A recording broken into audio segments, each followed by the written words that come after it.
کمزور پڑنا چھوڑ دیں، کچی پکی باتیں کرنا چھوڑ دیں۔ نوجوانوں فیصلہ کریں زندگی میں، یہ جو ساری زندگی طے ہی نہیں نہ کیا کرنا کیا ہے، جانا کس طرف ہے، ہدف کیا ہے، یہ بزدل کر دے گا۔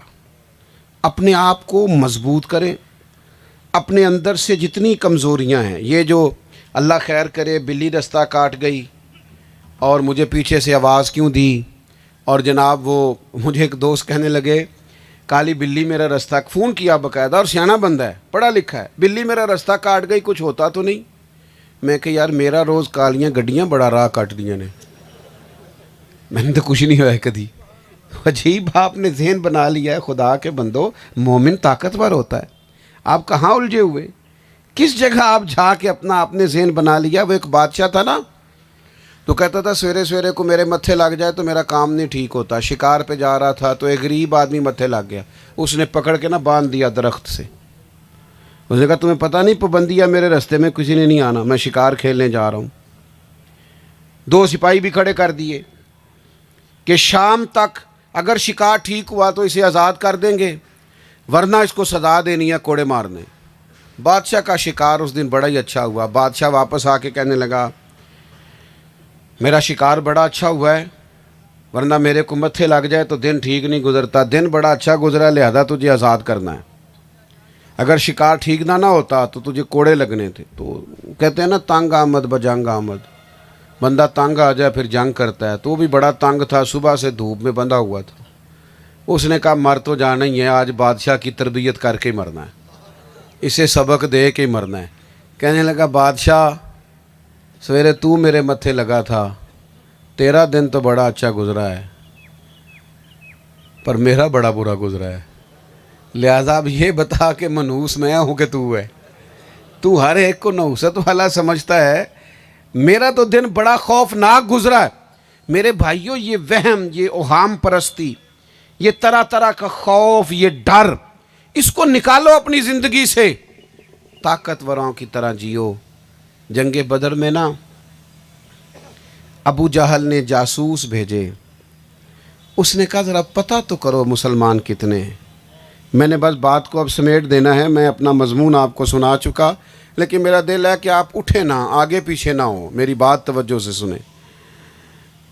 ابو جہل نے نا جاسوس بھیجے، اس نے کہا پتہ کرو کتنے لوگ ہیں، تفصیلات معلوم کرو۔ تو وہ معلومات کرنے والا جاسوس واپس گیا تو اس نے کہا 313 312 ہیں، اسلحہ بھی زیادہ کوئی نہیں، گھوڑے بھی زیادہ کوئی نہیں، کوئی ان کے پاس وسیع و عریض چیزیں نہیں، اور کچھ لوگ اس میں بوڑھے ہیں، کچھ بچے ہیں، کچھ کمزور ہیں۔ تو وہ آپ سے مقابلہ کرنا 1000 کی تعداد سے سمجھ نہیں آ رہی۔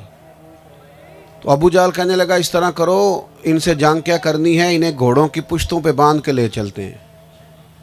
گھوڑوں کی اذان ہو رہی، اذان سنیں پہلے سارے خاموشی سے، اذان سے۔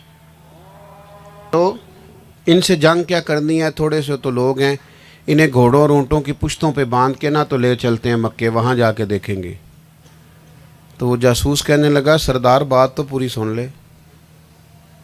نے کہا پوری بات کیا ہے؟ کہنے لگا بندہ 313 ہے، اور رات کے وقت ہم جاسوسی کے لیے گئے تھے، سارے مسلوں پہ بیٹھے ہیں، دعا سارے شہادت کی مانگ رہے ہیں، کسی ایک کا بھی واپس گھر جانے کا ارادہ۔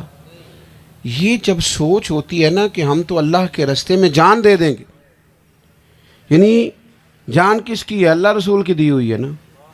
جان پاویں نہ جان میرے محبوبہ، لگیاں توڑ نبھیساں، راہ تیرے وچ رول کے مرساں، تے قدم نہ پچھاں ہٹے ساں، شہر تیرے دے ٹکڑے مانگ ساں، تے تیرے کتیاں دے پیر چومے ساں، اعظم جان امانت تیری، تو جدو مانگ سیں میں پیش کرے ساں۔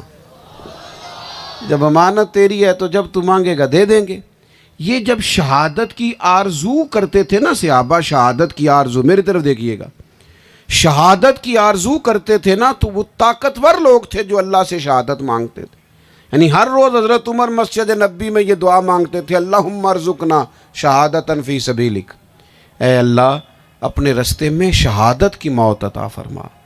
یہ ان لوگوں کا طاقتور ہونے کا مزاج تھا کہ حضرت انس بن نضر رضی اللہ تعالیٰ عنہ میدان احد میں صحابہ کو پکار رہے تھے، ادھر آؤ ادھر آؤ ادھر آؤ، جنت سے، احد سے مجھے جنت کی خوشبو آ رہی ہے۔ میرے عزیزو، یہ ڈرنا، یہ خوف زدہ رہنا، یہ پریشان رہنا، یہ الجھے ہوئے رہنا، یہ فکری طور پر ہر وقت آزمائش میں رہنا، یہ کوئی کمال کی بات نہیں ہے۔ ایک اذان کا جواب دینا ضروری ہوتا ہے، وہ ہم دے چکے۔ آپ دو ایک باتیں سن لیں، دعا کی طرف بڑھتے ہیں۔ اپنے آپ کو ہر لحاظ سے مضبوط کریں۔ جو نظریات ہمیں ہمارے نبی کریم علیہ السلام نے دیے، ان نظریات کی روشنی میں اپنے ذہن کو اور اپنی آنے والی نسل کو مضبوط زندگی دیں۔ ڈری ہوئی زندگی، سہمی ہوئی زندگی، خوف والی زندگی، بیماری سے پریشانی، کاروبار نہیں ہے تو پریشانی۔ اچھا، میں اکثر دوستوں سے کہا کرتا ہوں کہ ضرور رزق کماؤ، بڑا وسیع کماؤ، رزق حلال کمانا اچھا ہے، دوسروں کی مدد بھی کرو، بڑی خوب بات ہے۔ لیکن اگر آپ نے ساری محنت کی ہے اور پھر بھی کام نہیں نہ چلا آپ کا، تو پھر گھبرانے کی ضرورت نہیں۔ دولت بہت زیادہ قیمتی ہوتی تو سب سے زیادہ سیدہ عائشہ صدیقہ کی تجوری میں ہوتی، حضرت فاطمہ کی تجوری میں ہوتی، تو نبی پاک نے تو رکھا نہیں۔ ہمیں حوصلہ دیا رسول کریم علیہ السلام کہ کم پیسے بھی ہوں تو گزارا ہو جائے گا، لیکن کسی بات میں بھی مایوس ہونا، پریشان ہونا، تکلیف میں آنا، یہ درست۔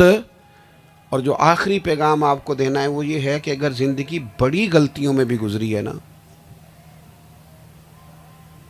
نہ چاہتے ہوئے بھی گناہ ہو گئے، تو میرا رب کہتا ہے تم نے میری رحمت سے مایوس نہیں ہونا۔ لا تقنطوا من رحمت اللہ، تم نے میری رحمت سے مایوس، یا اللہ کیا ملے گا؟ فرمایا ان اللہ یغفر الذنوب جمیعا، اللہ سارے گناہ معاف کر دے گا۔ اللہ سارے گناہ، جس عمر میں دیکھیں نا، جس کی جب آنکھ کھلتی ہے اس کی وہی سویر ہوتی ہے۔ واپس آئیں اپنے دین کی طرف، واپس آئیں پیغام کتاب و سنت کی طرف۔ اگر زندگی میں کبھی وقت نافرمانیوں میں، غلطیوں میں گزر گیا ہے تو کیا ہوا، ہو جاتی ہیں کمیاں انسانوں سے، لیکن مایوس نہ ہوں، خوف زدہ نہ ہو، یہ ذہن نہ بنائیں کہ اتنا وقت گزر گیا، رب بڑا کریم ہے، بڑا ہی کریم ہے۔ وہ بھی ایک صحابی تھے جنہوں نے کلمہ پڑھا، چند گھنٹے کے بعد جہاد کیا، شہید ہو گئے، نہ کوئی نماز پڑھی، نہ کوئی روزہ رکھا، نہ کوئی خیرات کی، صرف کلمہ پڑھا، ادھر شہادت ہو گئی۔ اللہ کے محبوب فرمانے لے دیکھو عمل تھوڑا کیا، اجر زیادہ پا گیا ہے۔ تو میرے عزیز، آ جائیں دین کی طرف، آئیں، جس وقت بھی آنکھ کھلے، جس حال میں بھی کھلے، جس ٹائم بھی موقع بن جائے، احساس ہو جائے، ندامت پیدا ہو جائے، دین کی طرف آئیں، مایوس نہ ہوں۔ حضور تو دنیا میں آئے ہی خوشخبریاں دینے کے لیے، نبی پاک تو خوشخبری دیتے تھے، حضور تو گناہگاروں کو خوشخبری دیتے، کرم فرماتے، مہربانی کرتے، جو آتا محبوب فرماتے آ جا دروازہ کھلا ہے، آ جا۔ حضرت امیر حمزہ رضی اللہ تعالیٰ عنہ کو شہید کرنے والا واشی آیا، حضرت واشی نے عرض کی حضور میری بھی توبہ قبول ہو جائے گی، تو گویا فرمایا آ جا، سچی توبہ کر، رب تجھے بھی معافی عطا کر دے۔ تو میرے بھائی، مایوس نہیں ہونا، پریشان نہیں ہونا۔ کوئی بھی زندگی میں کمزوری ہے تو اس کو ذہن پر سوار نہیں کرنا، اپنے اعصاب کو طاقتور رکھیں، مضبوط ہو کر آگے چلیں۔